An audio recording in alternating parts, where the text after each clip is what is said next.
aqui, pessoal, é a questão 1, né, que eu já tinha resolvido com vocês, que é a letra D, né? Que é a redução da concorrência, que não é um dos objetivos da Anbima. Vocês estão vendo o simulado aí, né, na tela? Beleza.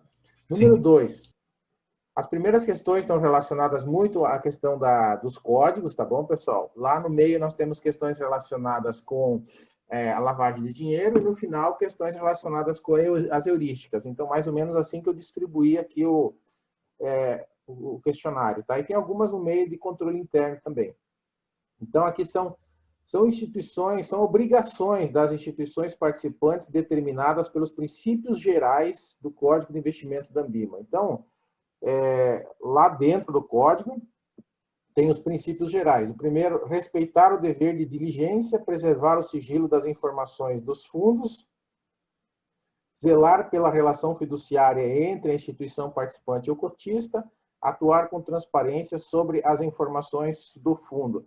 Então, a número 2, a resposta certa é a letra B. 1, 3 e 4 estão certas, né? A 1, respeitar o dever de diligência, né? A diligência é fazer a coisa certa, né? Fazer a coisa de maneira correta. Então, o dever de ser diligente nas suas atitudes, né? Então, a número 1 está certo. A número 3, zelar pela relação fiduciária entre a instituição participante e o cotista. Relação de confiança fiduciária. Fidúcia, em grego, quer dizer confiança. Então, relação de confiança, como eu falei. Por mais que exista conflitos de interesses entre um e outro, nós temos que sempre estar atentos para essa questão de relação fiduciária. Página 71, Kátia. Ok? Deixa eu ver, mais alguém perguntou? O Valmir já respondeu. Obrigado, Valmir.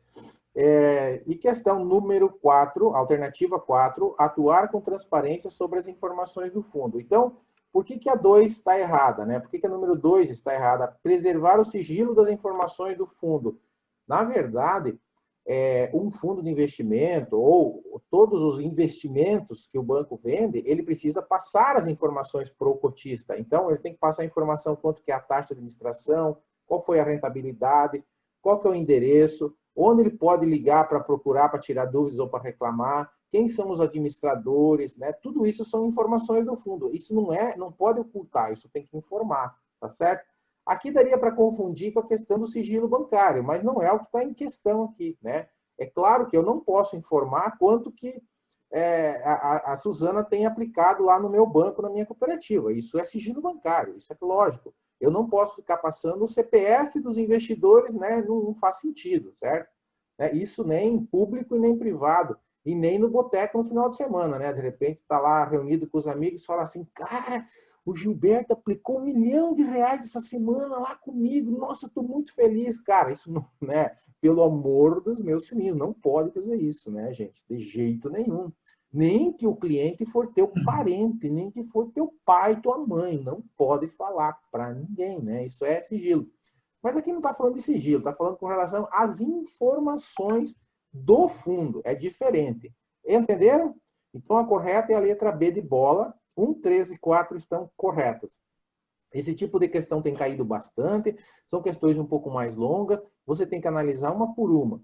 Então, tu tem 2 minutos e meio para fazer cada questão. Esse tipo de questão que demora um pouquinho mais, né? Você tem que dar atenção à leitura. Como a Fabielle falou semana passada, esse é o tipo de questão que você tem que ter calma e deixar tempo para resolver, né? Não dá para assim, né? E tem questões que tu vai resolver em 30 segundos, beleza? Então, na média, vai dar tempo. Geralmente, o pessoal faz a prova, por mais assim, rápido que seja, o pessoal faz a prova em 1h30. E daí sobra 1 hora ainda para você conferir. Então, eu sugiro para vocês, quando vocês forem fazer a prova, não só a prova, fazer em casa o pré-teste, vocês peguem uma folha de papel e uma caneta e façam 3 colunas assim, ó. E coloca aí começa a responder, que nem nós vamos fazer aqui. Questão número 1. Você sabe o número 1, então você faz 3 colunas. As que você sabe, as que você não sabe e as que você ficou em dúvida. Tá bom? E aí, aquelas que você sabe, tomara que dê mais de 70%. Né? E depois você volta naquelas que você ficou em dúvida. E aquelas que ficou em dúvida e você tenta, né, resolver. Confirmar se está certo mesmo. Mas só muda se você sabe. Se você não sabe, não muda. Deixa a tua primeira opção. E aquelas que você não sabe, mesma coisa. Volta e vê se alguma das outras te ajudaram no raciocínio para resolver ela. Se não, deixa a primeira opção. Beleza? Então, essa é uma forma de você ter um controle na hora para ver como é que você está. Isso pode te animar também. Cláudio, Oi. na CPA Desk que eu fiz semana passada lá, o sistema ele já aparece também lá um campo para você clicar num asterisco para ficar marcado aquela questão que você está em dúvida. É bacana. A primeira vez que eu fiz não tinha isso, eu tinha que anotar, né? As que eu ficava em dúvida. E ali ele já aparece. Se você não tem certeza ou quer voltar nela, marca um asterisco. Daí embaixo, na barra, fica aparecendo as, as questões que você marcou. Show, É show. bacana também, fica fácil para você voltar e daí assim, olhei ela, não vou mexer mais, eu tiro o asterístico. E aí você Show, começa a ó. fazer as contas lá. Eu fiz isso, né? Isso que eles Vou, fizeram, então, foi passar a minha anotação para o sistema. eu Isso vou mesmo. compartilhar minha experiência também na CPA 10. Confesso que eu fui fazer a prova e eu não estava muito preparada, né? Eu estudei por 2 semanas quando eu estava nas férias da faculdade, eu ainda era estagiária quando eu fiz a prova, e aí eu fui marcando também, né? As que eu sabia e as que eu não tinha certeza. Terminei a prova, daí eu fui contar, né? Aí deu, tem que acertar 30, no mínimo 35 questões, né? Aí deu 35, daí eu pensei, eu não posso fazer a prova assim arriscar dessa forma, né? Aí fui lá, né? Olhei uma por uma e mudei duas. As duas que eu mudei eu acertei, então eu acertei 37. Olha que legal, valeu a pena ter mudado. Legal, Andressa, valeu. É isso aí mesmo. Valmir, obrigado pela. Eu não sabia, a última vez que eu fiz a prova também não tinha esse asterisco. Isso, você veja só, isso é muito importante, tá? Mas se você quiser continuar fazendo as suas anotações, não tem problema, né? Mas é muito importante porque você tem aquelas que você vai ficar em dúvida, com certeza. E tem aquelas que você não sabe, não vai saber. Então tem que separar para fazer um controle. Porque senão depois você se perde. Você fala, puxa, mas quantas eu já acertei? Então, isso sobra tempo para fazer, tranquilamente. Daí tu vai navegar de volta, vai marcar, e só quando você terminar a prova, que você vai enviar ela, só não esquece de enviar antes das 2h30, que vai validar para a Anvima, tá certo? E o resultado sai na hora, hein? Vamos lá. Número 3. Para os fundos de investimento regulados pela CVM, Instrução CVM 555, o Código de Fundos de Investimento da Anvima exige que os formulários de informações complementares, né, o antigo prospecto, apresente o quê? Bem, esse formulário de informações complementares, e junto com o regulamento de fundos e junto com a lâmina, é um dos documentos importantes e obrigatórios na entrega para o cliente. O que tem neste formulário? Fatores de risco da carteira de um fundo. Isso é o que tem neste fundo, tá? Por que não é a letra B? Porque a letra B diz assim, o histórico das decisões de investimento realizada pelos gestores do fundo. Isso aqui, os históricos das decisões, isso aqui são informações que os gestores têm lá nos seus controles, né? Não tem nada a ver, isso aqui não é divulgado. Porque o que o cotista quer é que o fundo dê lucro, dê rentabilidade, né? O gestor ele tem liberdade para executar suas ações dentro da política de investimento. Então, ele não precisa divulgar isso. Tá? O que ele não pode fazer é dar prejuízo. Os prestadores de serviço envolvidos no processo de gestão. Não é no FIC que aparece o nome dos prestadores. O nome dos prestadores aparece no regulamento. E o público-alvo aparece na lâmina, tá? Não no FIC. Então, anotem aí. Os prestadores aparecem no regulamento e o público-alvo aparece na lâmina, tá bom? No módulo 5 de fundos, a gente fala mais sobre isso. Mas como fundos é um produto de distribuição de investimentos, está aqui também por causa do Código de Distribuição de Produtos de Investimentos. Número 4. De acordo com o Código de Fundos de Investimentos, a marcação a mercado. Né? Marcação a mercado é um processo que a gente vai ver também mais para frente, né? Mas está aqui por causa do código. Né? Dentro desse código existe a marcação a mercado. A marcação a mercado, anotem aí, é você precificar um produto pelo preço do dia. Ver quanto que o produto vale hoje. Mais ou menos assim. Né? Verificar quanto que o produto vale hoje. Acho que essa seria a melhor definição. Exemplo, associe com a tabela FIP dos carros. Você quer saber quanto que um carro vale, você vai na tabela FIP. você quer ver quanto que um produto no mercado financeiro vale, você faz marcação a mercado. Quem que faz marcação a mercado é o gestor, o administrador do fundo, né? Ele faz marcação, é o emissor do título, para saber todo dia. Porque pensa assim, você compra um CDB, daí você quer vender. Você vai vender por quanto? Se ele ainda não venceu.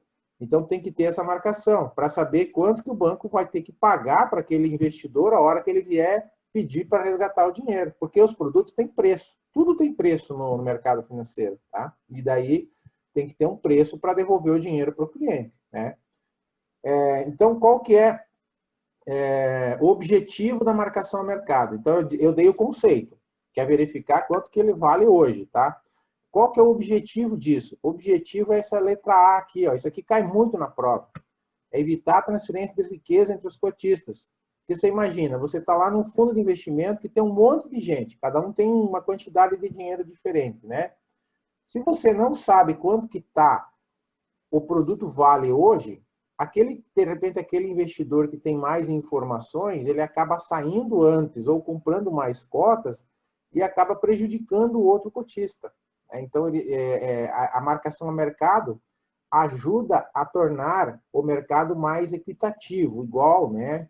Para que ninguém, vamos dizer assim, transfira a riqueza ou, tipo assim, ganhe em cima dos outros, na verdade. A ideia é evitar essa transferência de riqueza, evitar que outros percam enquanto que alguns ganhem.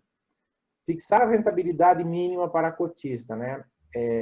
Não existe rentabilidade mínima, assim, né? Não existe garantia de rentabilidade, então, nesse mercado. Então, a letra B, fora de cogitação. A letra C, lembra que eu estou falando de marcação ao mercado. A letra C, segregar a administração de recursos próprios de terceiros. Esse conceito existe também no Código de Distribuição, mas não é marcação ao mercado que faz isso. Aqui, vocês se quiserem colocar, é aquele negócio chamado Chinese Wall. Chinese Wall é muralha da China, tá? Chinese de China e Wall de muro, né? W-A-L-L. W-A-L-L. Muralha da China. Isso é segregar funções. Tem muito a ver com aquela questão das senhas que eu expliquei na aula de quinta. Isso é segregar funções.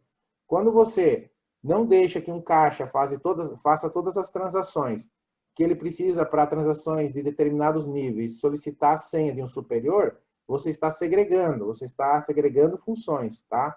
E aqui, em fundos de investimento, segregar a gestão de recursos próprios e terceiros quer dizer que o administrador não pode fazer tudo sozinho também. Por quê? Para evitar conflito de interesses. E a D, divulgar ao mercado informações sobre a variação das taxas de administração do fundo, né? Isso não é marcação a mercado. Quando você está lendo as questões, vocês vejam que eu estou lendo as questões com vocês, às vezes, se a gente não estiver concentrado, vejo que várias vezes eu voltei para lembrar vocês sobre o que nós estamos respondendo. Porque parece que a letra D também está certa, né? Parece que a letra B também está certa, parece que a letra C também está certa. Por isso que nós temos que sempre voltar na questão e ver o que eu estou respondendo, tá bom? Então, divulgar as informações sobre variações e taxas de administração do fundo é uma função do administrador do fundo, sim. Se as taxas mudaram, ele tem que informar. Mas isso não é objetivo da marcação a mercado, tá bom? Deu para captar? Sempre isso. Tem que voltar na questão e ver o que ela está perguntando. Isso ajuda muito a evitar erros. De repente, você vai só na alternativa e acaba errando. Outra de fundos. De acordo com o Código de Fundos de Investimento ANBIMA, as instituições gestoras são responsáveis por fazer o quê? Contratar prestador de serviço para realizar a manutenção e o funcionamento do fundo? Não. Quem faz isso aqui, anotem aí, é o administrador, não é o gestor, tá? Aqui eu estou falando das instituições gestoras. Verificar a adequação dos investimentos recomendados aos clientes, suitability. O suitability é o API, que a gente estudou na quinta-feira, análise do perfil, certo? Verificar se ele é conservador, moderado ou agressivo. Quem faz isso é o distribuidor, tá, do fundo, então não tem nada a ver com o gestor. E a letra C, que é a certa, realizar ordens de compra e venda dos ativos financeiros. Então, isso aqui é função do gestor. Aí o gestor vai fazer a compra e a venda dos ativos que irão compor o fundo. Só isso. O gestor tem uma função muito importante dentro de um processo de fundo de investimentos.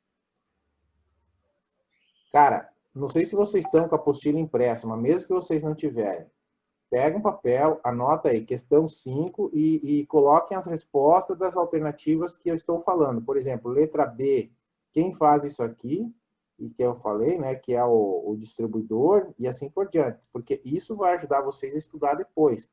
Porque senão tem muitos alunos que sabem, analisam só a questão certa e daí ficam em dúvida naquelas que não são certas. Então, o bom de estudar é ver por que as outras não estão certas. E realizar a custódia dos ativos do fundo, isso aqui não é função do gestor. Realizar a custódia dos ativos do fundo é função do custodiante, tá? Depois, lá no módulo 5, eu vou falar das funções de cada um. Mas agora eu tenho que falar aqui por causa do código. Mas lá na frente nós vamos falar das funções do gestor, distribuidor, administrador. Beleza? Muito bem. Número 6. É uma obrigação das instituições participantes determinada pelos princípios gerais do Código de Varejo da Anbima. Garantir a marcação de mercado dos ativos, zelar pelo sigilo das informações.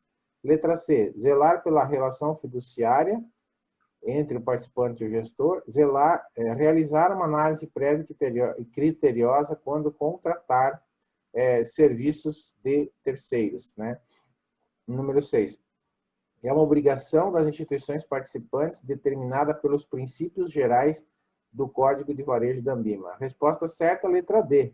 Realizar uma análise prévia e criteriosa quando contratar serviços de terceiros. Quem são esses terceiros? Gente, um fundo de investimento, por exemplo, precisa de auditor.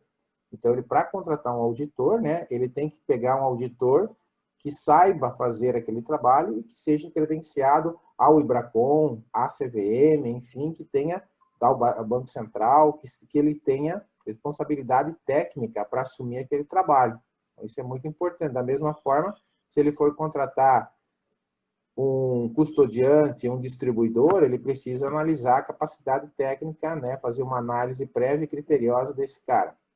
Bem, como nós estamos falando dos princípios gerais, e eu tenho um slide só sobre os princípios gerais lá que eu passei para vocês, garantir a marcação a mercado dos ativos, né, não é uma função das instituições participantes, isso aqui é função somente do gestor. Zelar pelo sigilo das informações dos produtos, eu já disse que, né, que nem aquela questão anterior, que ele não precisa zelar pelas informações, muito pelo contrário, ele tem que passar as informações. O que ele tem que fazer é passar a informação de forma correta, transparente, ética, não gerando dúvida para o investidor, né? Aquela coisa de, se for simulação, falar que é simulação, né? Dizer que a rentabilidade passada não garante rentabilidade futura, né? Fazer um material de publicidade, um material técnico, certo? Com muita responsabilidade, tá bom? Essa é a ideia dessa questão. Zelar pela relação fiduciária entre a instituição participante e o gestor? Não, entre a instituição participante e o investidor, tá certo? Você veja só, essa questão C parece que está certa se você olhar, né? Eu acho que eu tenho mais para cima a mesma alternativa numa outra questão. E isso, aquela da fiduciária lá que eu li para vocês, né? Então... A 2. A questão 2, professor. Ó, zelar pela relação fiduciária entre a instituição participante e o cotista. Isso está certo. Mas aqui não é cotista, aqui colocar a palavra gestor, tá? Esse é um problema deles, eles são grandes que se entendam, então isso aqui não tem nada a ver. Então risquem gestor e coloquem cotista, seria o certo, cotista. É muito fácil aqui de se enganar com essas questões. Eu digo que o módulo 2 é um módulo fácil, mas esse parte de código Anbima é fácil de errar também. Então prestem bastante atenção aos detalhes, leiam, também não é tão difícil assim. Uma pessoa que interpreta leis e códigos com facilidade facilmente responde também. É só fazer uma leitura mais apurada. Mas dado ao percentual desse módulo 2, que é importante dentro da prova, vale a pena dedicar um tempo para a gente estudar isso aqui. Em especial, de repente façam uma leitura na apostila. Eu coloquei o código completo. Naqueles QR Codes que tem lá, vocês coloquem, apontem a câmera, ele vai abrir o código. Eu coloquei o código completo. Vale a pena você, de repente, dar uma lida no código completo. E se eu colocar o código completo na apostila, vai aí 40, 50 páginas só para isso, daí não vale a pena, fica uma leitura até muito chata, né? Então, eu não tenho como colocar isso na apostila, que daí ia dar 500 páginas. Mas sugiro que vocês leiam o código. Número 7. É uma exigência mínima estabelecida pelo Código de Varejo da Anbima para a instituição participante, tá? Manter uma área de compliance para reparar os danos resultantes das perdas financeiras ao cliente, né? Bobagem completa, né? Não existe reparar danos. Cara, perdeu nesse mercado, né? Quem que me fez uma pergunta essa semana foi a Kathleen, eu acho, né, Kathleen? Olha, eu estou entregando vocês nas perguntas, mas é bom, que a Kathleen me faz perguntas muito, muito boas, Kathleen, muito obrigado. A Kathleen fez uma pergunta sobre eu até gravei um áudio para vocês. Estou lembrando da Kathleen por causa disso daqui, de reparar danos. Ela pediu explicações sobre a questão do porquê que ações, né, e fundos de ações não têm risco de crédito. Ela falou, mas o cliente não perde também? Ele perde também, mas é que quando você compra ações, você está se tornando sócio. Se tornando sócio, é o risco do negócio, tá? Enquanto que fundo de renda fixa ou renda fixa, você ainda tem uma chance de acionar judicialmente o passivo daquela empresa ou de ter um direito sobre uma garantia real. Então, você tem uma chance ainda, né? Enquanto que ações, não, ações babaus. Então, não existe área de compliance, não existe nada que garanta os danos. Você vai provavelmente perder mesmo. Letra B, na 7, que é a certa. Adotar procedimentos formais denominados como conheça seu cliente, que é o KYC, de modo a identificar operações incompatíveis com o patrimônio ou a renda do investidor, né? Essa é uma das exigências mínimas. Até, se eu não me engano, tem 4 exigências mínimas lá. Então, essa é uma delas. Letra C. Contratar um agente autônomo de investimento para distribuição e mediação dos valores mobiliários. Cara, totalmente bobagem isso aqui, porque esse cara aqui, agente autônomo de investimentos, é um profissional que atua nas corretoras, tá? Enquanto que as instituições participantes podem ser bancos ou cooperativas de crédito, que não tem esse profissional aqui, que são vocês, são os gerentes, né? Na verdade, esse camarada aqui faz mais ou menos a mesma coisa que vocês, só que dentro de uma corretora. Ele é autônomo, né? Ele é sócio de um escritório, então é diferente. Mas nada a ver com princípios aí gerais, com exigências mínimas, tá? Do Código de Varejo. Mais uma observação aqui, mais uma dica. Pega o código de distribuição de produtos e separa o que é exigência mínima do que são princípios gerais, tá? Isso é legal. Vocês já viram que várias questões vieram nessa linha. Então, separa. Não é muita coisa. Eu acho que exigência mínima tem 4 ou 5 e princípios também tem pouquinhos lá, 5 ou 6, né? Então, separa, pega as palavras-chave, tenta gravar, que ajuda pra caramba. E a última, que está errada também, ter uma política interna de capacitação da equipe de distribuição de produtos. Gente, todo mundo tem isso, é necessário, né? Vocês têm os assessores de vocês de investimentos, né? Dentro dos bancos, dentro das cooperativas, tem as assets, né? Tem as próprias corretoras dentro dos bancos, né? Eu acabei de falar do Christian lá da Vanguarda, né? Aqui em Marechal. Pô, lembrei de mais uma pessoa que está faltando, a Regiane, né? Mas talvez não puderam vir hoje também. É véspera de eleição, mas aqui em Marechal, onde eu moro, o Marcelo D'Ambros, né, que acabou de passar na CFP, na verdade, é assessor de investimentos. Então, cada cooperativa tem o seu assessor. Lá na Sicredi Vale do Piquiri, lá em Palotina, né, essa é a Elisângela Mancini. Então, nós temos várias pessoas responsáveis por essas áreas, né, que respondem pela área de investimentos nas empresas, nas cooperativas, mas não tem nada a ver com o que eu estou falando aqui, com a questão de exigência mínima. Isso não é uma exigência mínima, tá? Por isso eu sempre volto a falar aquela questão da nossa, de olhar para o que a pergunta está pedindo, que parece às vezes que que as alternativas estão todas certas, né? E pelo menos eu tenho essa impressão, né? Lembrei agora também da Adriana Zandoná, né? A Adriana Zandoná também é responsável pela área de investimentos. Não sei se ela ainda está na Sicredi, ela está lá em Curitiba, Na Central. na Central. É a Adriana Zandoná ainda? Isso. Ela estava no consórcio, agora está em investimento. A investimentos. Então, eu tive a oportunidade de conhecer ela. Então, são pessoas que atuam na área de investimentos, que fazem capacitações com vocês, que auxiliam vocês, mas, na verdade, não é uma exigência mínima, né? Quem fizer isso, está saindo na frente, na verdade, né? Beleza? 8. De acordo com o Código de Varejo da Anbima, na elaboração de publicidade, tá? Falei antes de publicidade, né? E falei de material técnico. E divulgação dos materiais técnicos, as instituições participantes devem produzi-los com, letra A, informações claras e necessárias para a tomada de decisão do cliente. Essa é a certa, tá? Que é o básico do básico do básico, né? Isso que não tem como errar. Agora está dizendo aqui, linguagem técnica e formal. Não, justamente o contrário, né? Principalmente o material de publicidade. Você vai colocar um material técnico no material publicitário, não vai vender. Tem que ser um material na linguagem comercial do cliente. Linguagem formal seria o juridiquês, né?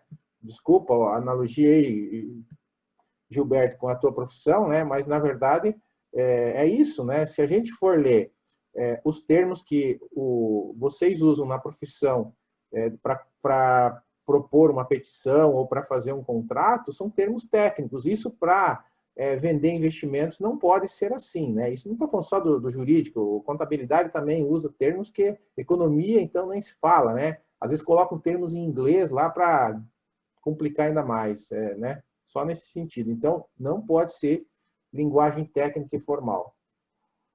Tu ia falar algo, Gilberto? Não. Dentro do direito é muito fácil, muito claro as coisas. Nada obscuro no direito.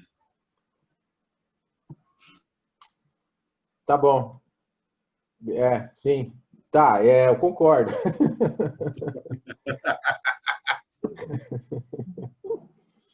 Beleza.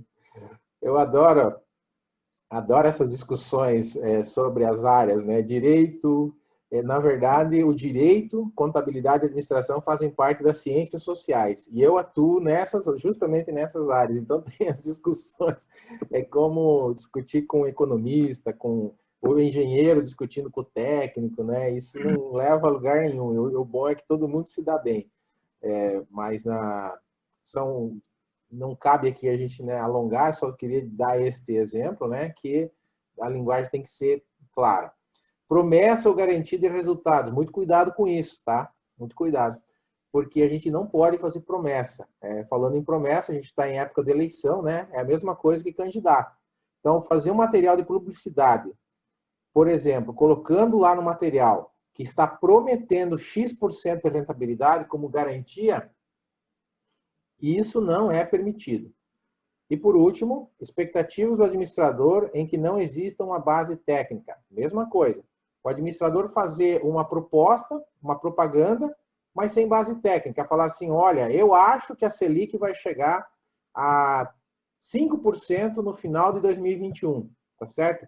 Se ele acha, ele tem que fazer mostrar de onde ele tirou essa informação. Qual é a base técnica, né? Quais são os elementos que fundamentam essa afirmação dele, tá? Então, por isso que a letra D está errada. Tá joia? Seguindo em frente.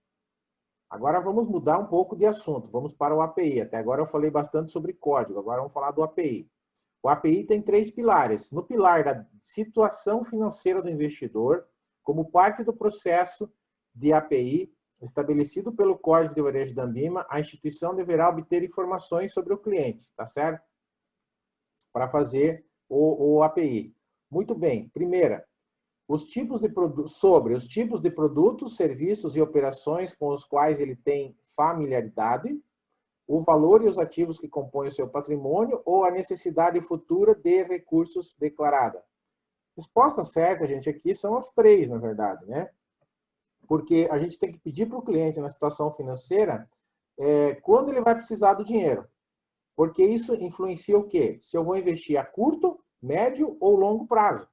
Porque se é um camarada que quer investir o dinheiro agora, hoje, dia 14 de novembro de 2020, e ele precisa do dinheiro, sacar o dinheiro antes do Natal, para esse cliente eu tenho que fazer um investimento de curto prazo, ou seja, que tenha liquidez diária, inclusive, porque ele vai sacar logo. Eu não posso colocar ele, por exemplo, numa LCA, numa LCI, ou num CDB para um ano, com trava, tá entendendo? É diferente, as coisas são diferentes. Então, eu preciso saber. E se eu não perguntar e colocar uma trava, por exemplo, né, Adriana? Bom dia, Adriana, não te dei bom dia ainda, eu vi que você chegou. Colocar uma trava, já pensou? Você ferra com o Natal do cara, então tem que cuidar com isso. Então, outra coisa, o valor e os ativos que compõem o seu patrimônio. A gente precisa perguntar isso no API, porque tem clientes que têm pouco dinheiro, tem clientes que têm mais dinheiro, e isso interfere na decisão da montagem da carteira também. Ou quanto dinheiro ele tem. Eu tinha um cliente que ele sempre falava para mim, ele até discordava um pouco do API. Ele falava assim, Cláudio, vocês fazem um API, mas você não está considerando, daí você está considerando só o que eu tenho aqui com você, mas e o resto que eu tenho no mercado? Então, por isso que é importante a gente perguntar quantos por cento, né, do dinheiro que ele tem conosco, no mercado, na verdade, sempre, não só com uma instituição. Isso é muito importante, porque às vezes o cara tem 10 milhões no mercado e ele tem 1 milhão com você. Então o patrimônio dele não é 1 milhão, é 10 milhões. E a gente tem que raciocinar em cima de 10 milhões. Então eu falo para ele assim, olha, pelo teu patrimônio de 1 milhão, você só pode colocar 10% em ações. Para ele, 10% é 10% de 10 milhões, não de 1 milhão. Tá entendendo? Então muda a alocação. A alocação muda totalmente. Por isso que é importante saber o patrimônio global do cara.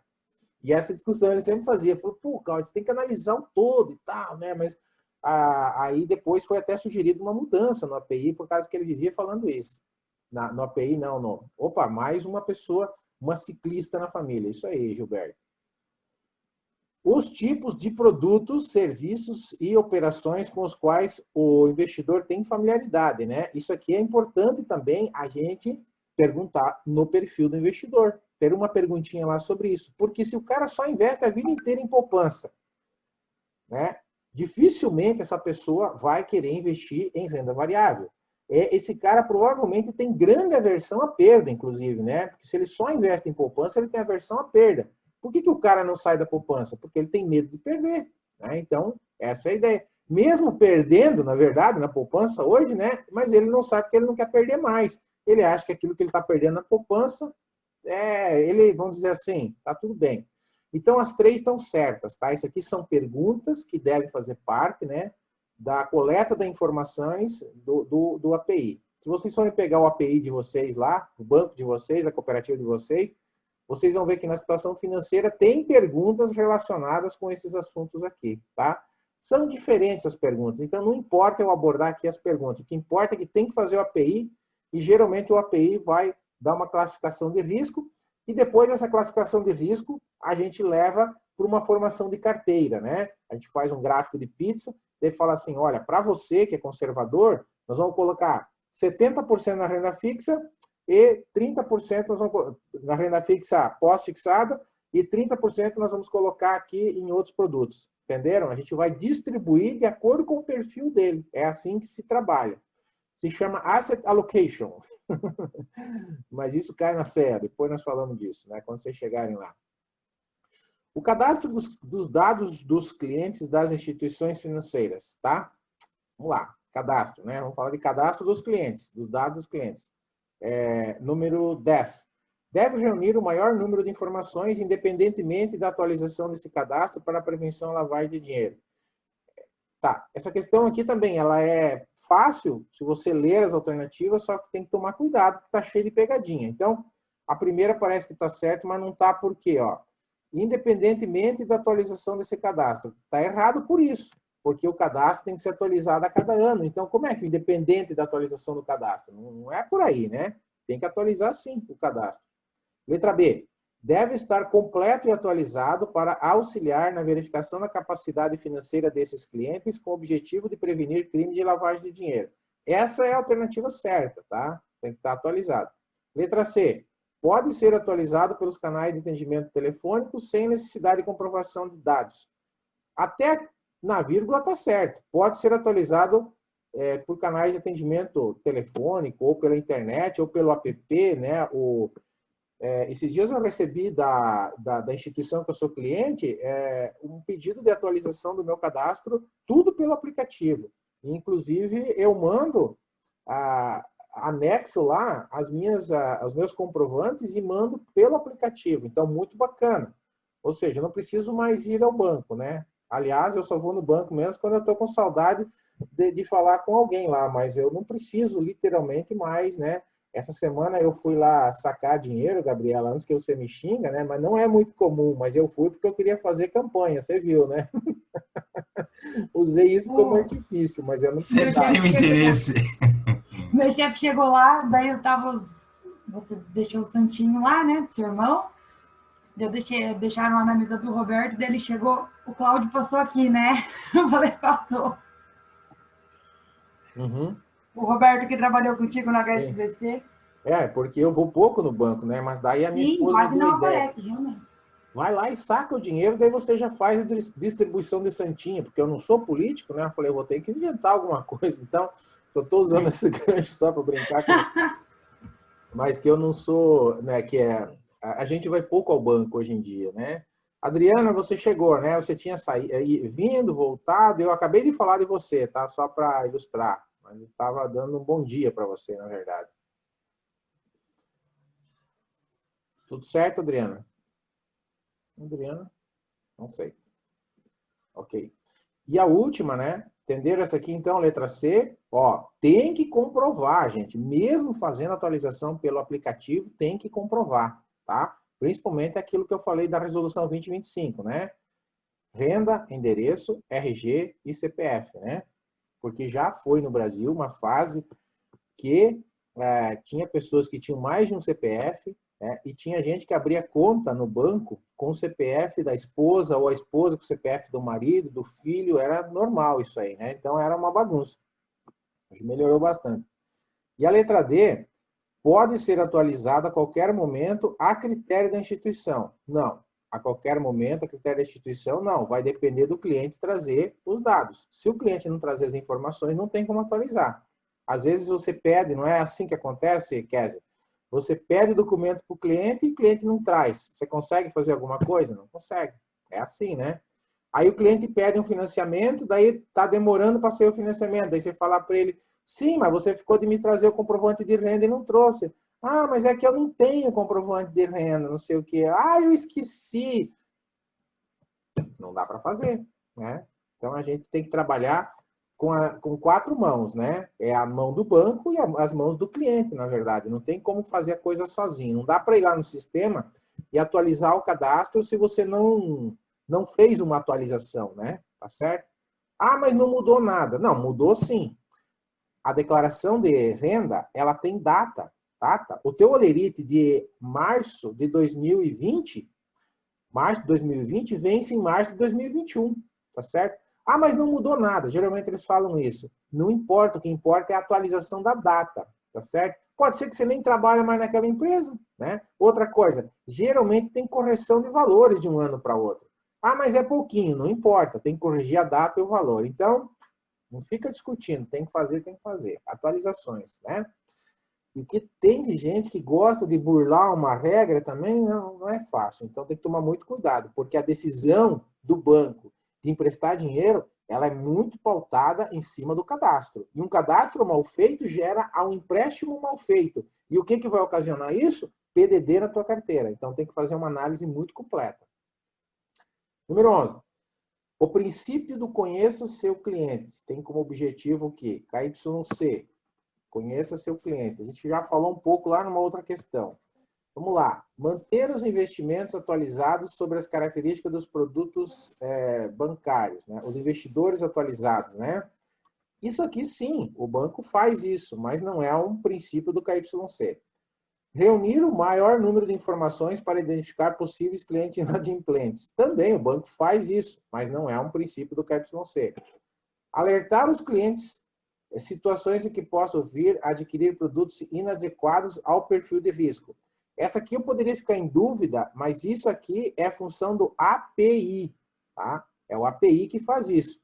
Quando tiver desenquadrado, o banco vai avisar, tá? Os bancos têm isso hoje de forma automática. Por exemplo, vou usar aquele exemplo que eu dei antes.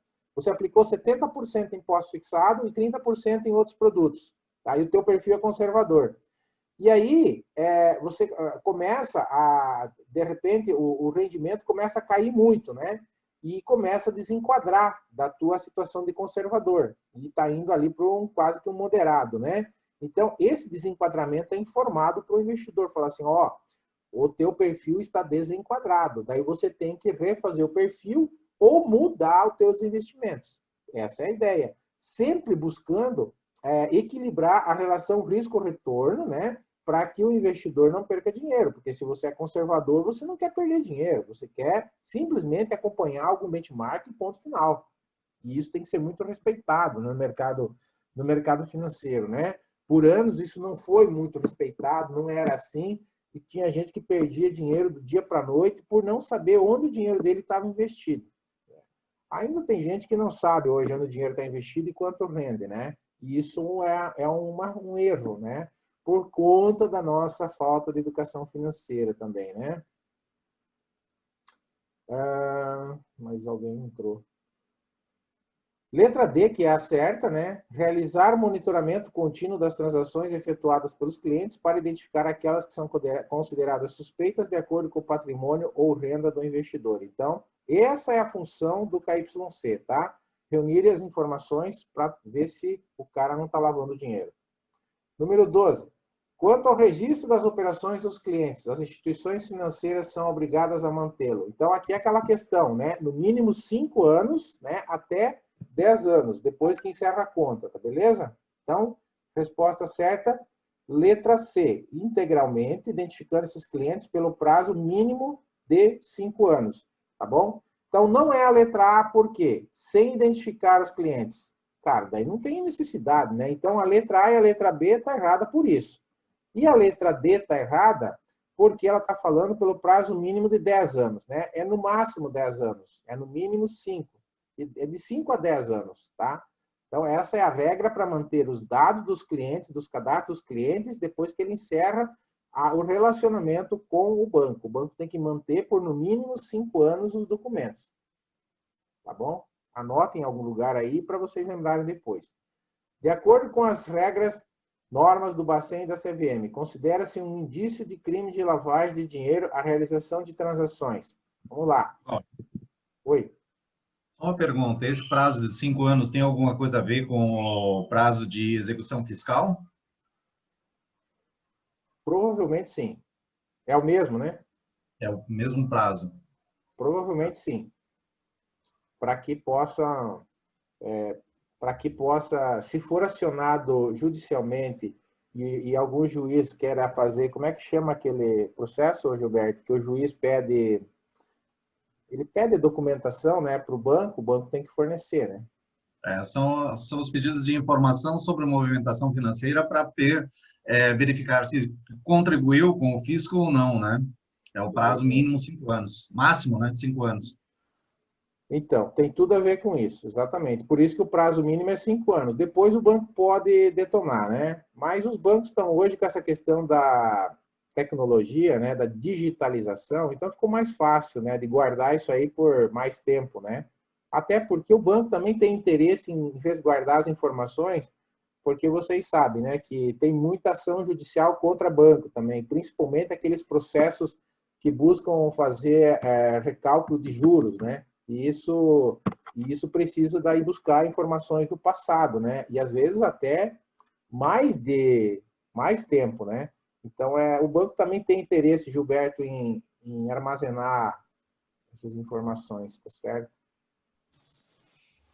O que é um indício de crime de lavagem de dinheiro? Né? Que tipo de transações? Então, a 13, que tenham como uma das partes consultoria administrador de bens? Não.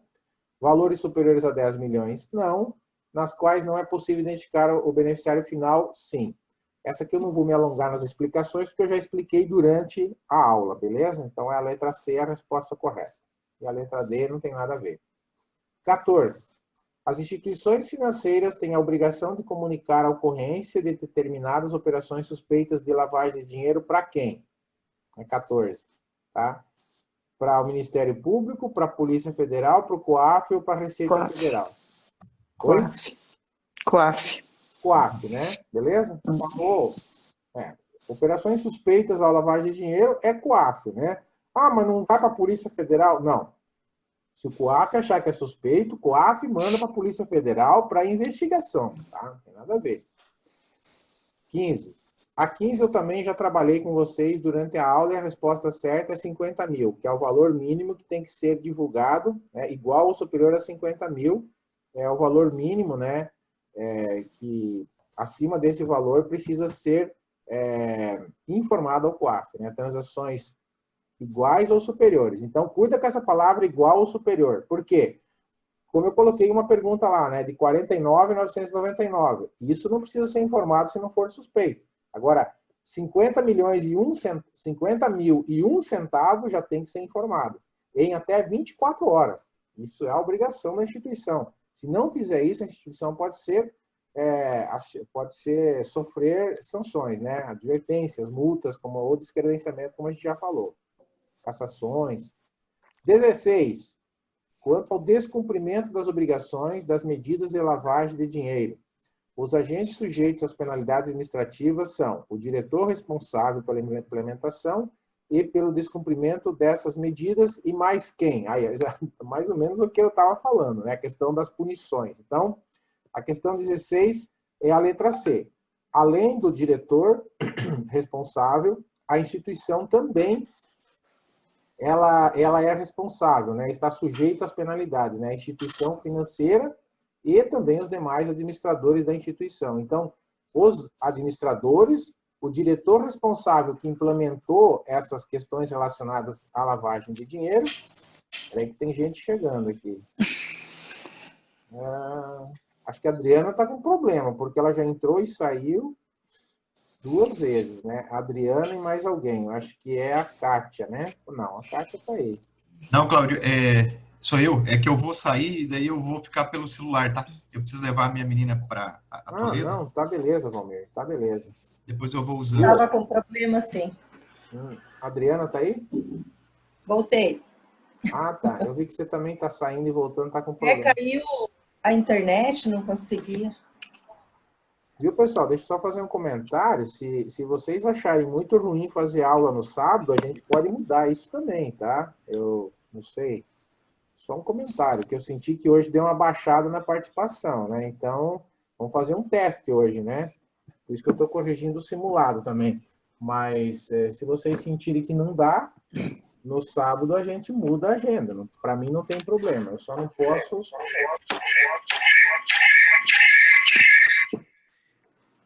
Questão número 16. Então, é a letra C, né? A letra A não é, porque não é só a instituição, são os administradores também. A letra B é apenas os demais administradores e a instituição apenas, no caso, não é apenas, né? Pode ter mais gente aí que pode ser penalizado, por exemplo, os próprios gerentes das carteiras, né? Eu ia falar nisso, né, professor? Na verdade, acaba que todo mundo que teve envolvimento com a situação acaba podendo ser penalizado, né?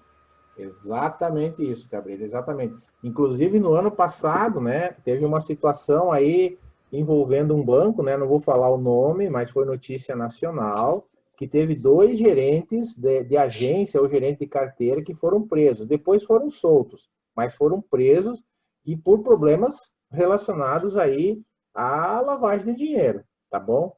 Então, além dos administradores, além das instituições, podem ter mais pessoas da instituição que podem ser sujeitos a penalidades administrativas.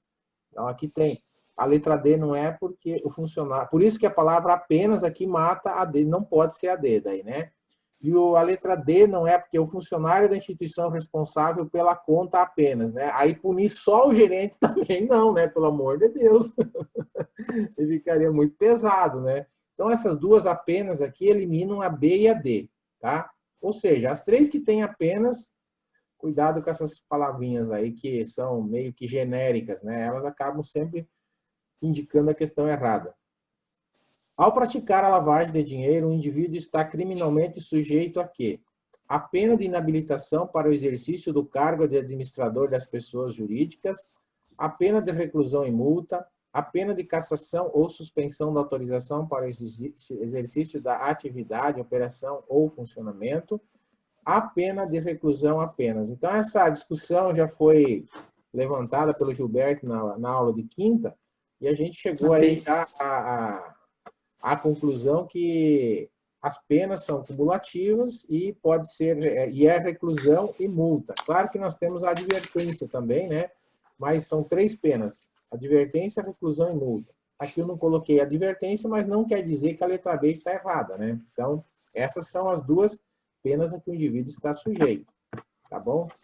Inabilitação para o exercício do cargo, né? No caso de pessoa jurídica, não tem nada a ver. Se for uma pessoa jurídica cometendo crime de lavagem de dinheiro, ela vai ser sujeita a essas penas aqui, né? Porque a inabilitação para o exercício do cargo, tá, mas se for um empresário, por exemplo, que é muito comum, daí vai fazer o quê? Né? Tem que multar e prender, na verdade, não tem muito segredo, né? Mesma coisa a letra C. Então, esse negócio de inabilitação ou cassação aqui não cabe para lavagem de dinheiro, tá? Ou é multa ou é prisão direta. Só um comentário: existe a possibilidade de prisão de personalidade jurídica também, tá? Ah, sim, com certeza. Por isso que é a letra C, por isso que é a letra B. Só que quem vai ser preso, né, Gilberto, vai ser o responsável legal, né? Exato. Prende-se toda a diretoria responsável, né? Sim. Aliás, isso já aconteceu no Brasil. Isso acontece muito no Brasil, né? Acontece. Mas, mais uma vez, reforço que é por isso que é a letra B. Por isso que não é a letra A. O cara não vai ser cassado, o cara vai ser preso. 18. O cliente procurou determinada instituição financeira para obter empréstimo pessoal. O funcionário, conforme segue, informou ao cliente que: letra A, poderá reduzir a taxa de juros no empréstimo se esse cliente contratar um seguro de proteção ao crédito que lhe foi oferecido por valor abaixo do habitual. Cuidado com essa questão, hein? Letra número 2, poderá lhe conceder o empréstimo desde que o cliente contrate um seguro de proteção ao crédito. Neste caso, 1 e 2 representam, respectivamente, a prática de venda casada ou venda promocional. Qual que é a venda casada das duas aqui? A 1 ou a 2? Me ajudem aí. A 2. A 2, né? A 2 é o que? A 2 é venda casada e a 1 é venda promocional. Então, a resposta certa é a letra B. Tá bom? B. É a venda que a gente faz. Valmir. É a venda que a gente faz. Que bonitinho.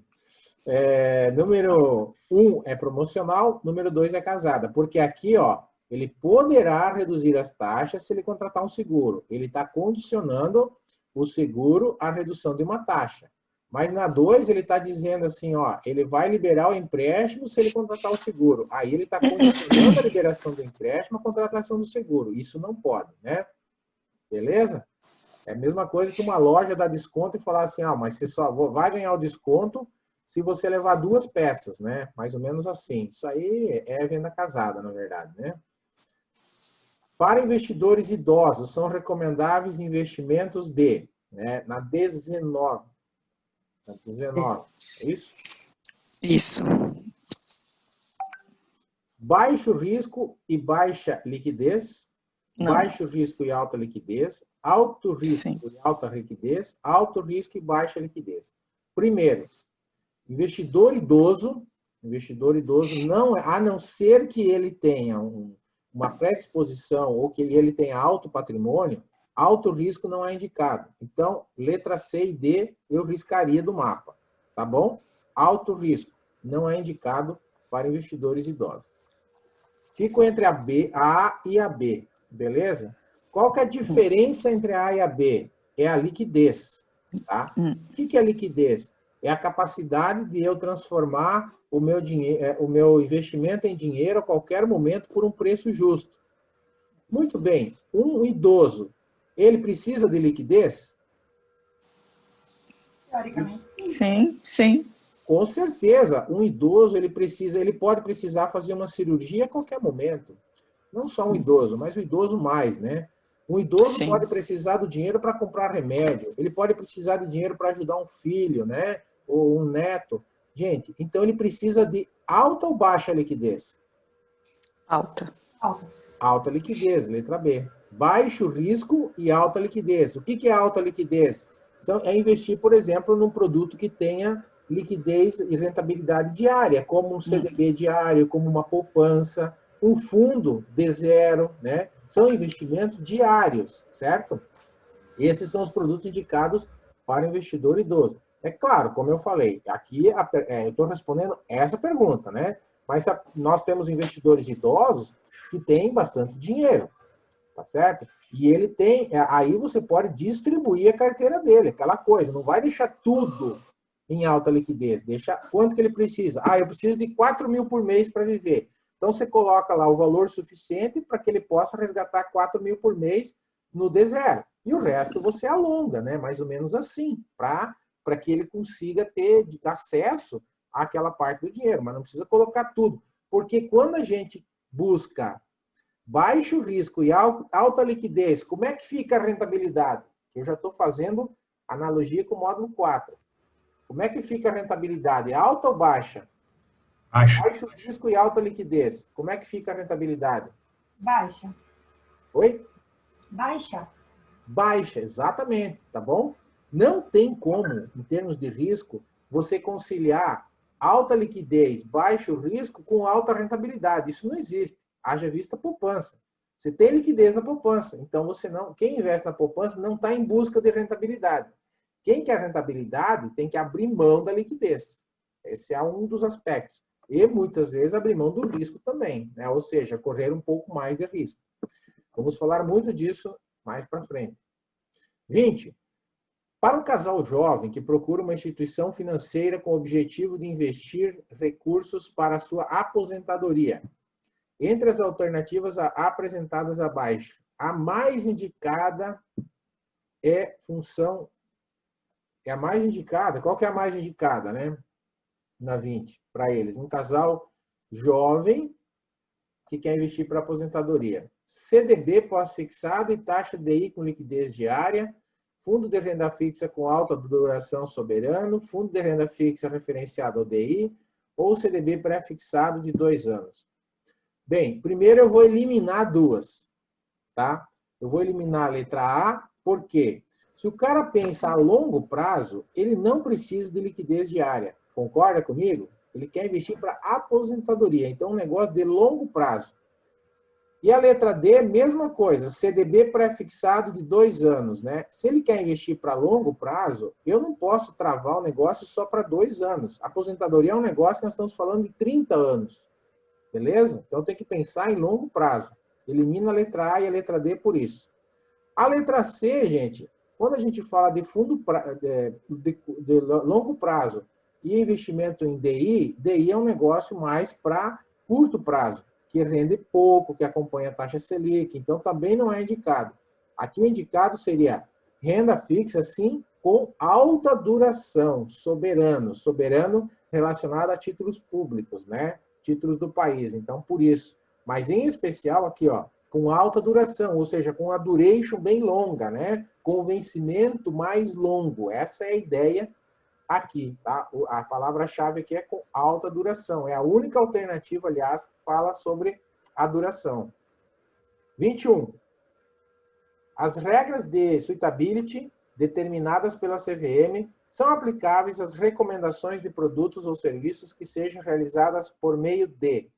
Então, a resposta certa da 21 é muito fácil, é a letra D, né? Contato pessoal ou qualquer outro meio de comunicação. Então, para fazer o API, você pode fazer pelo teu aplicativo. Você não precisa ir lá no banco assinar nada por escrito. Então, a questão aqui, ó, contato pessoal, pessoal telefônico, pessoal ou escrito, nada a ver. Pode ser feito de qualquer forma. Acho que isso aqui nós também já falamos bastante e não vou me alongar. 22. Para a compatibilidade da situação financeira do cliente pessoa física e da oferta de um produto de investimento No processo de API, um profissional deverá verificar o quê? Então, vamos lá. A profissão exercida pelo cliente. Não, a profissão não, em nenhum momento a gente falou que a profissão é importante. A formação acadêmica, sim. Né? A profissão, não. Isso não tem muita relação direta, né? Como eu disse para vocês, eu já tive clientes, por exemplo, que são extremamente estudados, são PhD, professores, e investem em poupança apenas e não querem nem saber de mais nada. E tem agricultores, às vezes, muito humildes, inclusive, na sua forma de falar, na sua forma de investir, que não estudaram muito na academia, mas que gostam muito de diversificar seus investimentos. Então, isso não está exatamente ligado com a profissão da pessoa. Número 2, verificar a finalidade do investimento. Tá. A finalidade a gente não investiga na situação financeira. Então, aqui eu estou... Por que a letra B está errada? Porque parece que está certa. Porque eu estou falando de API. Porque eu estou falando da situação financeira. Então, situação financeira a gente analisa patrimônio, a gente analisa os ativos e analisa quanto dinheiro ele quer aplicar. A finalidade a gente analisa no outro pilar, né? O valor e os ativos que compõem o patrimônio. Aí sim, ó, acabei de falar, estou falando de situação financeira, então, letra C é a resposta certa. E a letra D, a formação acadêmica e a experiência profissional do cliente. Aí, isso aqui a gente analisa no outro pilar, né? Nós temos o pilar da situação financeira, o pilar do conhecimento, né? E o pilar do conhecimento, situação financeira, puxa, me deu um branco agora, mas enfim, o pilar do conhecimento, essa formação acadêmica e profissional do cliente está no pilar do conhecimento, tá? E não no pilar da situação financeira, tá bom? Eu não sei se isso aqui tá... Cuide com isso aqui, galera. Por quê? Parece que todas estão certas também, mas eu estou falando aqui dos 3 pilares. Então, voltem lá um pouco no API, lá no material, né? Deixa eu até abrir aqui. Eu não gosto quando me dá esses brancos, né? Mas isso acontece também, é muita coisa, né? Deixa eu só Os voltar. objetivos do investimento, situação financeira e conhecimento, né? Obrigado, Valmir. Isso aí. Objetivos do investimento. Então, tá aqui os 3, ó. Exatamente, ó. Objetivos do investimento. Então, é ali que a gente analisa essas três questões. Então, cuidem muito como vem na prova, ó. Pode vir situação financeira, objetivos do investimento ou conhecimento. E cada uma das 3, ela subdivide ali. Por exemplo, o que a gente analisa no objetivo? Período, preferência de risco e finalidade. O que a gente analisa na situação financeira? Isso que está na letra C. Quanto ao conhecimento, a gente analisa a formação acadêmica e experiência profissional. Beleza? As perguntas, quem vai formar é a instituição. O indivíduo que oculta... 23. O indivíduo que oculta ou dissimula a utilização de bens, direitos ou valores provenientes de crimes antecedentes à lavagem de dinheiro. Assinale a incorreta. Cuida com esse negócio. Já coloquei em maiúsculo aqui, porque a palavra incorreta eu disse para vocês. Você vem assinalando a certa. Chegou aqui, está pedindo a incorreta. Cuida para inverter o teu raciocínio, tá? Então, vamos lá. 23, a resposta, a letra A diz assim. Pode ter sua pena reduzida de 1 a 2 terços em relação ao crime que cometeu. Tá? Gente, quem que pode ter a sua pena reduzida de 1 a 2 terços? Quem faz delação premiada. Certo? Agora, a pergunta é sobre um indivíduo que oculta ou dissimula. Tá? Ou seja, ele cometeu o crime. Ele pode ter sua pena reduzida? A priori, não está dizendo em nenhum momento que ele fez delação premiada. Então, ele cometeu um crime, não fez delação, ele não vai ter a pena reduzida. Então, a resposta certa, incorreta, é a letra A. Yeah. Deu para entender?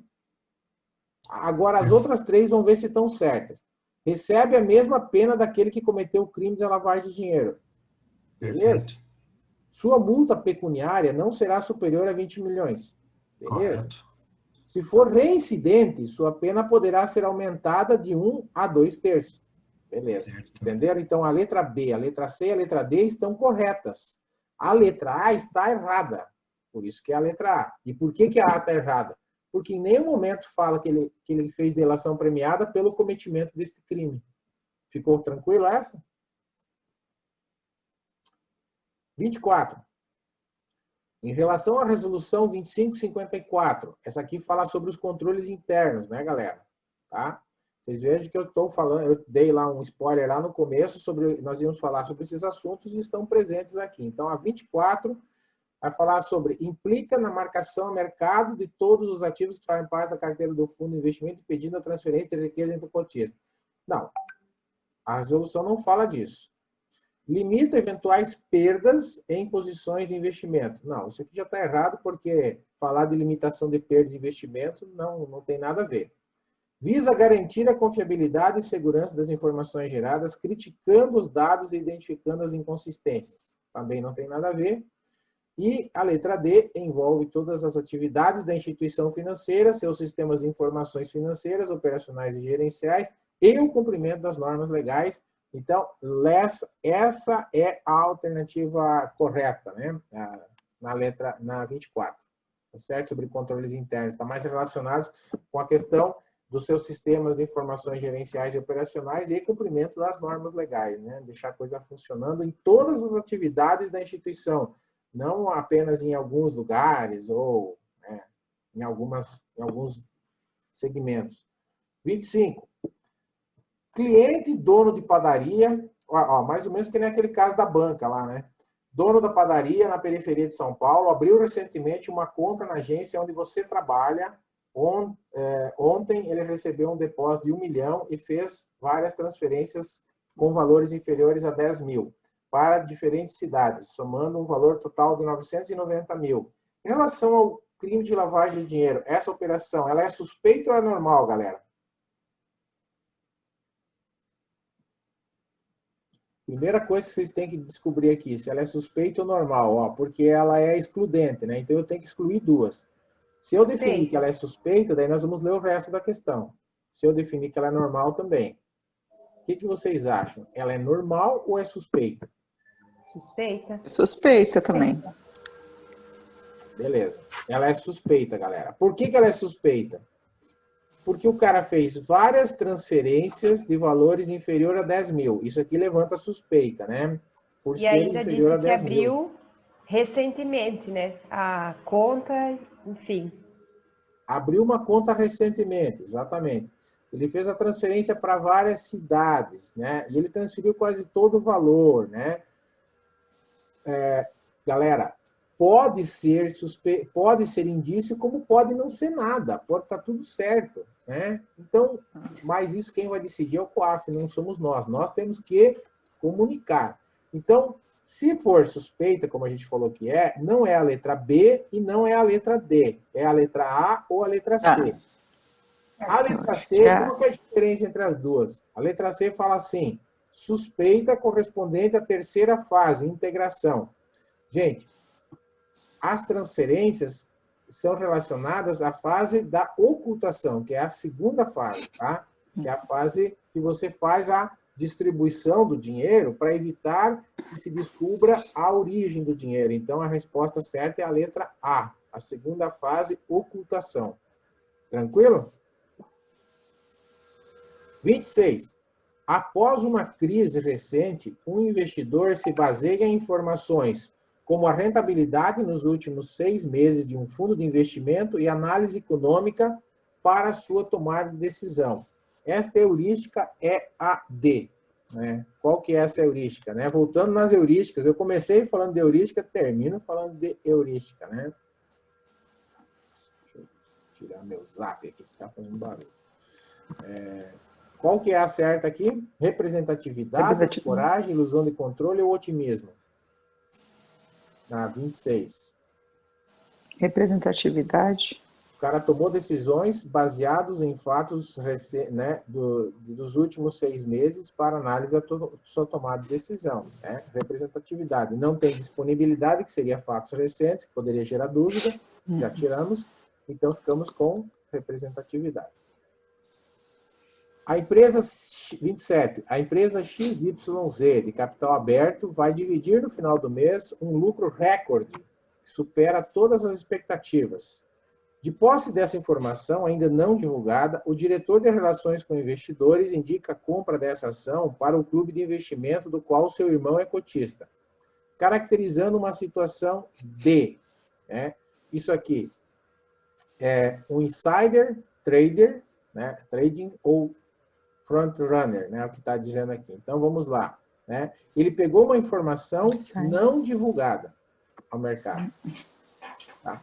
Ou seja, isso é informação privilegiada, isso é insider. Ele está usando o papel do insider. Então, a resposta certa é a letra D, insider, que é ilegal pelas leis brasileiras, né? Então, todas as alternativas dizem que é legal, então fica bem fácil. Qual que é a diferença entre elas? A primeira é o front runner, mas aí seria se ele fosse fazer a operação para ele antes dos outros, né?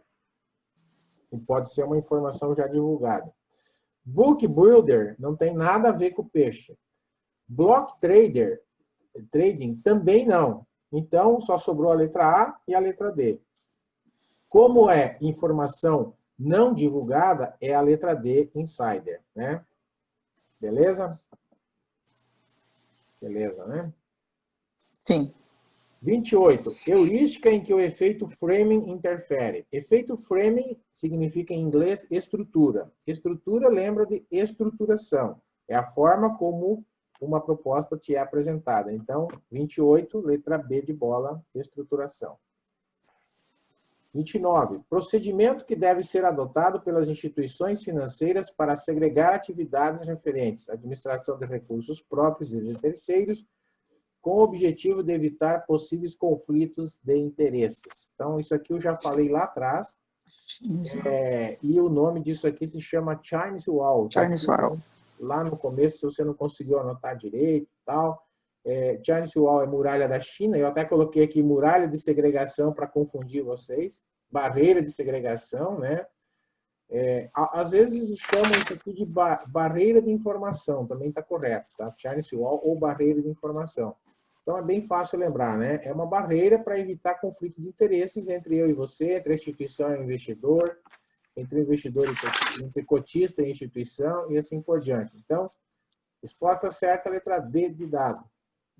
E a última, 30, indícios de lavagem de dinheiro, situação financeira vulnerável, atendimento inadequado a clientes, empréstimos sem base técnica e vinculados a relacionamento político são exemplos de que tipo de risco, tá? Isso aqui tudo leva a risco de imagem, né, meus queridos? Né? Letra B está relacionada a risco de imagem, porque se atender mal os clientes, está toda hora apresentando problema de saúde financeira, né? Faz empréstimos mal feitos, né? Como eu disse antes, faz umas análises em cima de cadastros mal feitos, né? Empresta, faz negócio com político. Isso aqui traz um risco de imagem ruim para a instituição, tá?